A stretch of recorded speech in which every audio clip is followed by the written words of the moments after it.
সপ্তাহে বেশ কয়েকদিন নিরামিষ খাওয়ার পর রবিবার কিন্তু ময়ূকের আবদারেই চিকেন আনা হয়।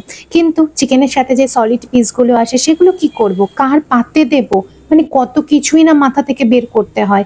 বেশি ভাবনা চিন্তা করে লাভ নেই। এদিকে আমি কিন্তু কড়াইয়ের মধ্যে তেল চাপিয়ে দিয়েছি, সরি, কড়াই চাপিয়ে দিয়েছি, তার মধ্যে তেল দিয়ে গরম মশলা ফোড়ন দিয়েছি। গরম মশলাগুলো কিন্তু তুলে রাখতে হবে, নয়তো মুখে পড়লেই মাথা গরম। পেঁয়াজ আর টমেটো না একদম ছোট ছোট করে কেটে নিয়ে ভাজতে বসিয়েছি। তারপরে আদা রসুন কাঁচা লঙ্কার একটা পেস্ট দিয়ে যতক্ষণে ওটা কষছে ততক্ষণে এখানে আমি দইয়ের মধ্যে সমস্ত বেসিক মশলা নুন, হলুদ, কাশ্মীরি রেড চিলি পাউডার, ধনে জিরে গুঁড়ো আর সামান্য চিকেন মশলা দিয়েছি। তারপরে ভালো করে কষে যখন তেল ছেড়ে আসবে তখন কিন্তু ওই যে চিকেনগুলো সলিড পিসগুলোকে ছোট ছোট ছোট ছোট করে কেটে রেখেছিলাম সেটা দিয়ে এবার ভালো করে কষাবো।